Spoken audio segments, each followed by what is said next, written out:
Metro Nashville, please fire medical. I was sexually assaulted by this guy, and He sexually assaulted them. seems like he's a very dangerous person. My girlfriend's very concerned for her safety. I'm being cyber stalked by I could him. tell that he was like pretty much not. So many calls for help. There's something so uniquely sinister about him. So many women filing police reports. I had tears going down my face. All about the same man in Nashville, Tennessee. They knew his face, they knew his name, they knew where he lived, and they told police everything.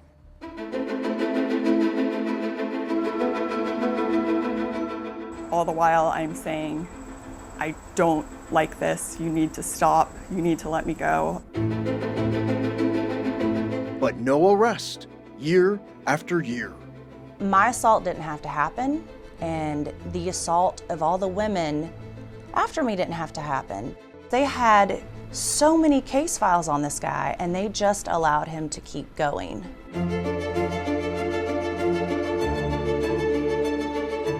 So why didn't police arrest him? Why didn't the state revoke his license? The answer to those questions were hidden in police records, internal emails, and recorded calls with police.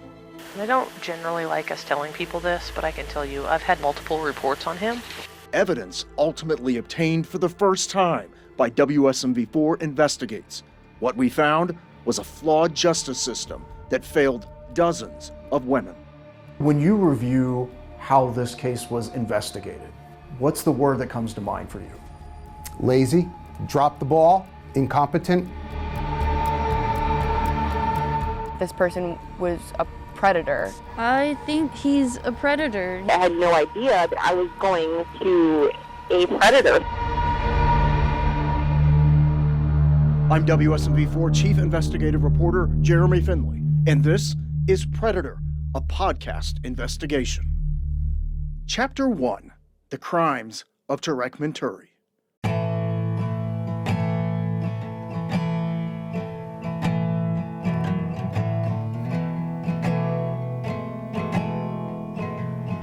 Watch you burn till you learn. To write her songs, Peyton Parker looks to her memories. What it's like to really hurt. Some more painful than others. Really hurt. I don't really go a day without thinking about it.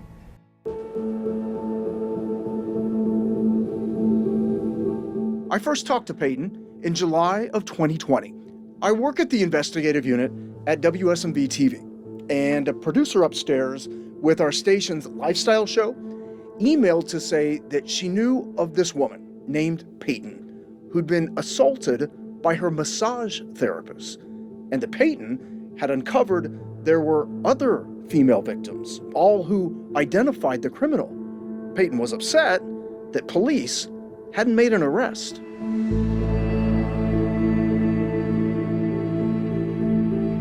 It's exactly the kind of story I tend to gravitate to.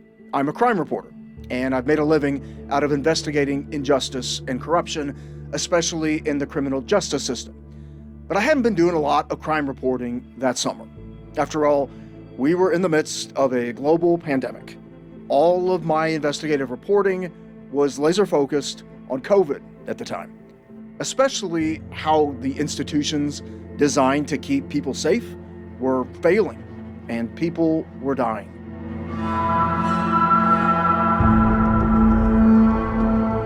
I remember talking to my then assistant news director about Peyton's story.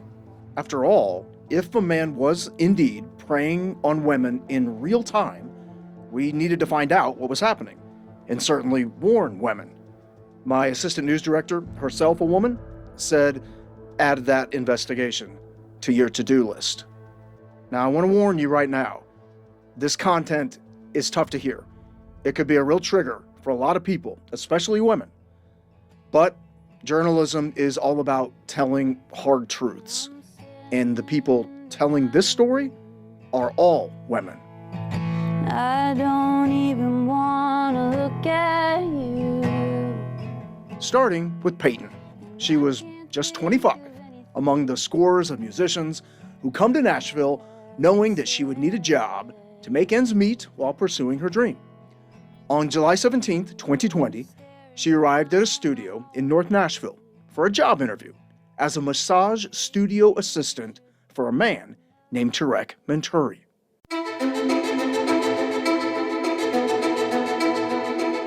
The studio, it turned out, was inside his home, and the job interview required something Parker wasn't expecting: a massage.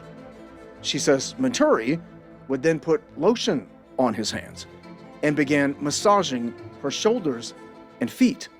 Here's what Peyton remembers. He asked me if he could take his shirt off because it was getting hot in the room. And I said, no, I'm not comfortable with that. Okay. Unclear why she was being massaged as part of a job interview, she started to secretly record on her cell phone. It's hard to hear, but in the recording, Mentouri talks about wanting to take his shirt off. And here's how Peyton responds to that. I'm not super comfortable with that right now. It wasn't long before Parker knew she was in real trouble. You can hear in the recording that Mentouri is enjoying the massage. Peyton remembers what happened next. I also noticed he was starting to touch himself in his genital area. I saw his hand on his crotch. According to the police report she immediately filed, Mentouri began masturbating. She said she was leaving, stood up, and walked out. I called my mom, talked to her. She was like, you need to file a police report. Here's Peyton's mom, April. I expected that he would be arrested immediately, like he assaulted her.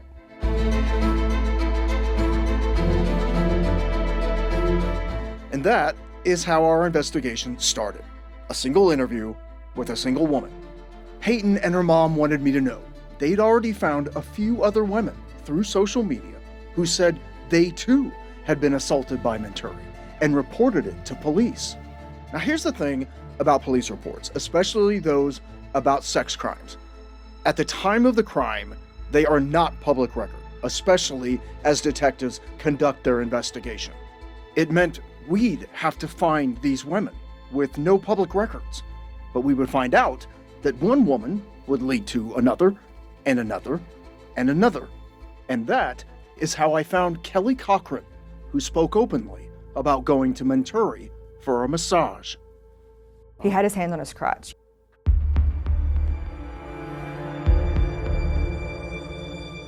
Before we get into Kelly's story, I need to tell you something about crime reporting. It's extremely important that journalists not re-traumatize victims. After all, they have already gone through the worst, and we don't want to make them relive it. So it's a difficult balance, because not only do you have to know what happened, there has to be proof, documentation of what they claim.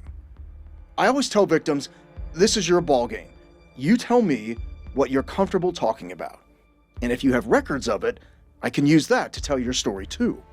And I found out pretty quickly, these women wanted to talk, not only to share their stories, but to give details about their crimes. They told me it was important for people to hear the similarities of what each of them had endured, and that they all went to police. Which brings us back to Kelly Cochran.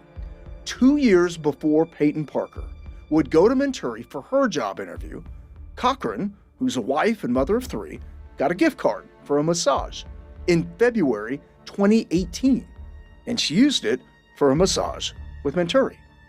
Cochran would later file a police report, citing that Mentouri had touched the side of her breasts during her massage, and that he'd taken off his shirt and unzipped his pants. I just kept saying, this is not okay, this is not okay.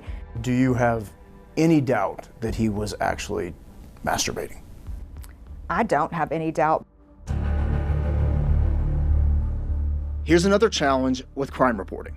A lot of victims do not want to be identified, and you can certainly understand why, especially those who are victims of sexual assaults. And we have a policy at WSMV TV. We grant anonymity to people who are crime victims and whistleblowers. It's how this woman, we're calling Jessica, was able to tell her story. He ended up taking his shirt off, and he said, "Oh, I'm just really hot." Her account matches exactly what she told police in her report. But it's when she reported it that really got me thinking. Remember, Kelly Cochran, the mom of three, says she was assaulted in February 2018. Well, Jessica booked a massage with Mentouri 10 months before that and immediately reported to police that she had been assaulted. Here's what she told an investigator with Metro Nashville Police. He proceeded to put his mouth on my breasts, and then I could feel him getting a boner on top of me. That had to have been terrifying. Yeah, super scary. I think I was just in a state of shock that I couldn't say anything. It looked like he was pleasuring himself. I'm just a woman, I don't have a weapon. According to her police report, Mentouri grabbed her hand and placed it on his genitals. I was definitely still in a state of shock driving home. Did you think he would be arrested? I did, actually.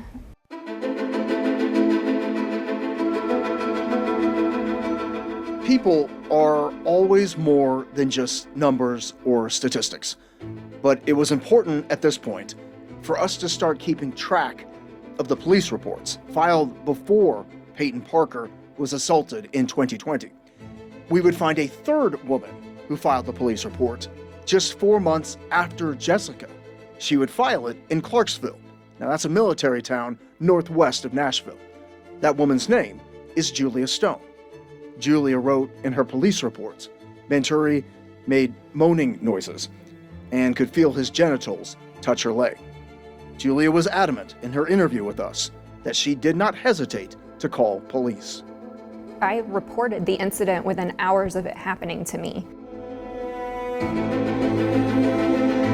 Several months after Julia says she was assaulted, a fourth woman filed the police report that Mentouri put his mouth on both her breasts during a massage. And just days after that report was filed, a fifth woman, Ashley Watkins, went to Mentouri's house for a job interview. This is the first time you've talked about this? Yes. He put his hands underneath the table and I could hear him touching himself. I was looking around the room at the different doors, wondering if there was a way that I could get out. I felt shocked. I was shocked that this happened. In Ashley's police report, she wrote Mentouri began to masturbate. He was moaning, he was gasping for breath. I could hear his hand moving. He licked his hand and put it under the table. I knew exactly what he was doing. 3 months after Ashley Watkins, in November 2019, a sixth woman, Taylor Hancock, also went for a job interview with Mentouri. Within minutes, Taylor says the assault began.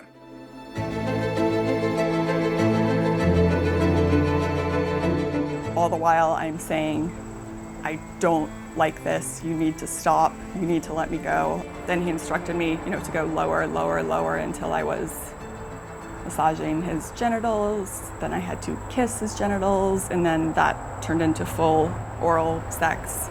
In my mind, it was like all I could really do was comply.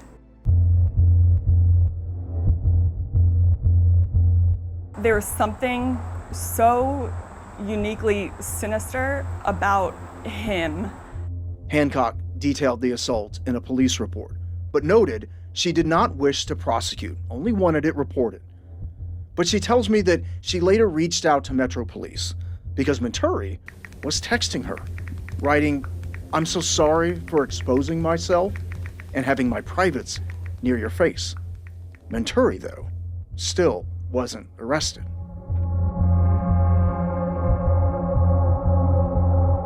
And he wouldn't be, even after an unidentified woman, the seventh at this point, would file a police report on January 4th, 2020. Nearly a week later, an 8th unidentified woman filed a police report. 2 days after that, a 9th unidentified woman filed a police report about Mentouri.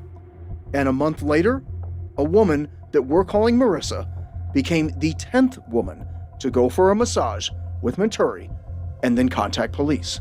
Like the others, she had no knowledge of the victims who'd come before her. He was placing his testicles on my hands. I felt his tongue on my nipples. He was sucking my toes, and I had tears going down my face. So it's not like he was unaware that I was absolutely in a frozen panic. Like Taylor Hancock, who again was the 6th reported victim, Marissa also received a message from Mentouri afterwards. I'm going to read to you now what Mentouri typed and how Marissa responded.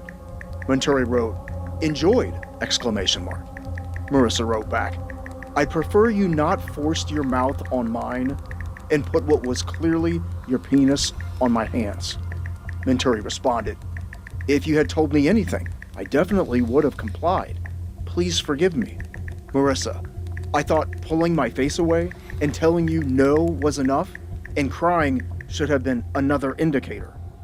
Mentouri, "I hope truly you will forgive me." Once again, here's Marissa. I said, I paid you for a massage, not an assault. Did you honestly think he would be arrested that day? I thought he would. I had irrefutable evidence of what happened, and I thought surely they're gonna go.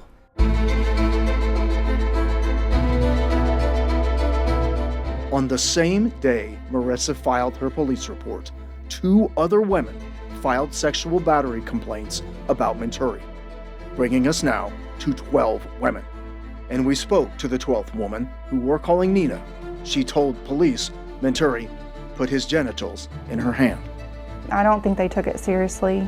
After Nina, 3 more women would file police reports. In all, 15 women, 15 would contact police and make reports on Mentouri before Peyton Parker ever went for her job interview on July 17th, 2020. It's ridiculous that he was able to just prolifically assault people for years with no consequences.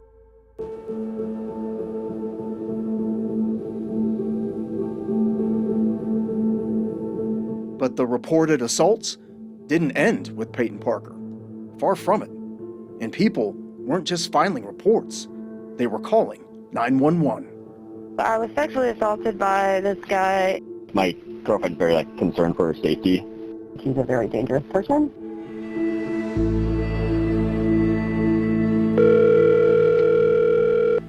Hello? May I speak to Ashley, please?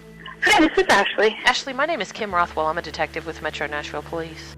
That's overnight sex crimes detective Kim Rothwell. Police reports show she was assigned to many of the cases. We obtained recorded conversations with Rothwell and 2 of the victims, including this conversation with Ashley Watkins, again, the 5th woman to file a police report. I don't generally like us telling people this, but I can tell you I've had multiple reports on him.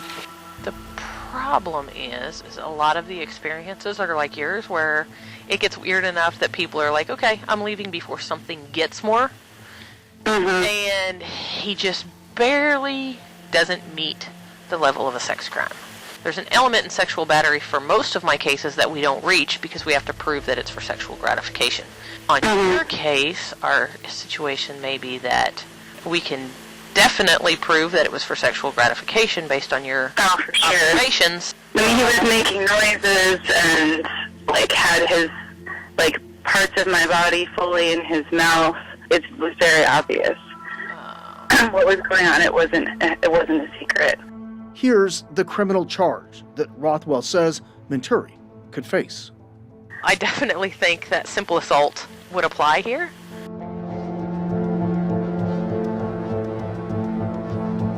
It is unclear if Rothwell knew about all the police reports filed by women, but she does know that not only are Metro Police investigating. We're working on several other charges. Not just us. I know Clarksville Police has at least one case on him.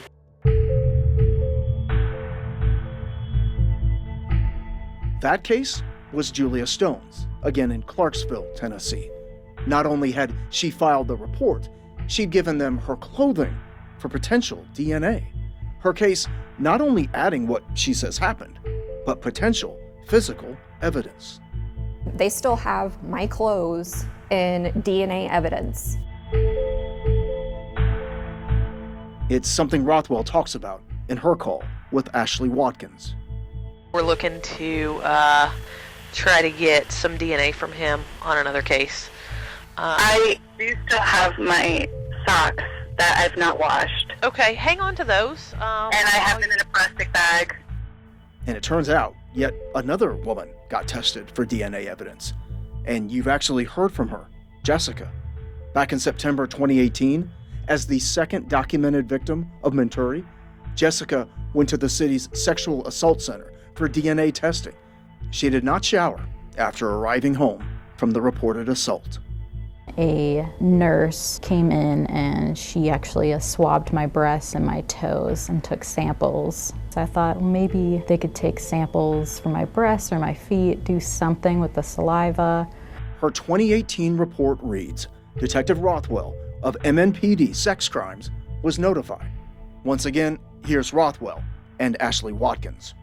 We've been trying to track him down and get his DNA for a while, and I have not been successful in doing that. Well, I hope that these socks might be able to make a difference then. It's something Ashley talked about with us as well. I also kept my socks as DNA evidence. I put them in a brown paper bag and I let them know, like, I've got clothing with his saliva on it and I can give it to you right now. And I still don't know what happened to that evidence. I don't know if it was ever processed or not. If his DNA was found on it, I don't know. What we do know is what happened to Julia Stone's clothing.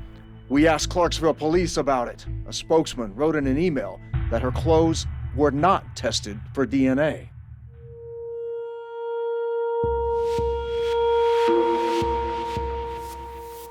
In those emails with us, Clarksville Police wrote that Stone's case did not rise to the level of probable cause. But in her phone call with Ashley Watkins, Rothwell says getting DNA is vital. We might, if it's possible, there is a chance what we may do is maybe take out a warrant on him, maybe even for your incident, so we can get him locked up and get his DNA that way. This definitely needs to be stopped if it's really been going on for this long. Yeah. Some of them are actual legitimate crimes, and he absolutely needs to be arrested. I wondered what Ashley Watkins' expectations were after filing the police report and giving up her clothing. What did you think would happen? None of it went the way I thought it would happen, to be honest. I stopped hearing from the detectives. I asked the same question to Peyton Parker, again the first woman who told us her story. I wonder if you thought at the beginning, well, I'm in pretty good hands. Yeah, I'm a huge Law & Order SVU fan. I thought I had my Olivia Benson, but I did not.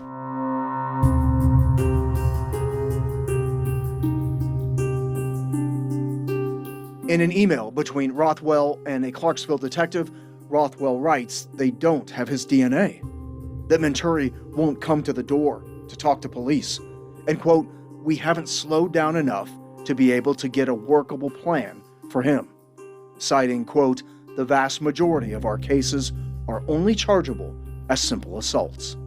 Here again is the woman we're calling Nina. Once it got turned over to Rothwell, I just did not feel like she cared at all. Every time I tried to call her, she just had no information for me. It's something Jessica says as well.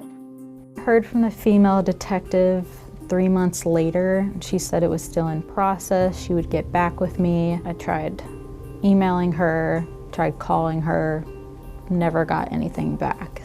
I thought maybe someone would get back to me, but no one ever did.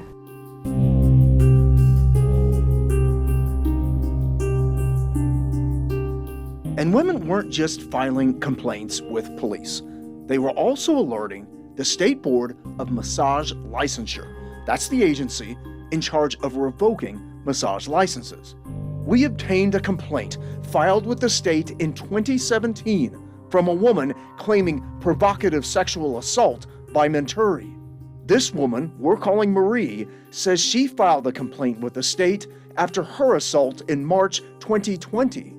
I thought they would actually investigate it, and I just never heard back from them. Marissa filed a complaint as well.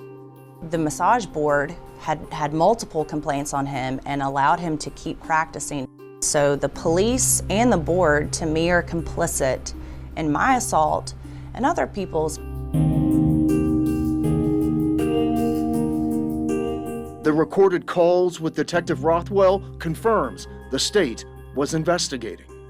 I know they do have an open investigation on him. In an undated phone call with another victim, Rothwell makes a recommendation. I have encouraged, as we'll talk about here, everyone to make a complaint with the massage board as well. Here's how that unidentified victim responds. I'm wondering now, like, how is this man allowed to practice with a massage license? How is there no warning? It's kind of scary. I had no idea that I was going to a predator who was being watched by the police. But those who filed complaints with the state say they heard nothing.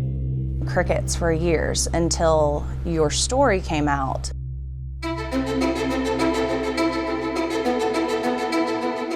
Coming up, the cat and mouse games begin. I want him to be prosecuted. I want there to be actual consequences. As we begin to expose his crimes on television.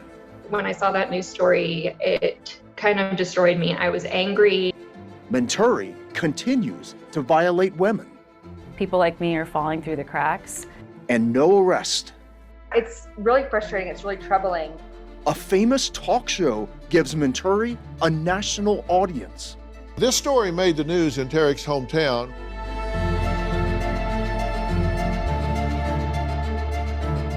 And WSMV4 investigates, holds truth to power, demanding answers. Why police and the state allowed his crime spree to continue. Obviously, there has been a breach in public safety. And at last, we track down Mentouri himself. Mr. Mentouri, is there anything that you want to say to your accusers? That's next on Predator, the podcast.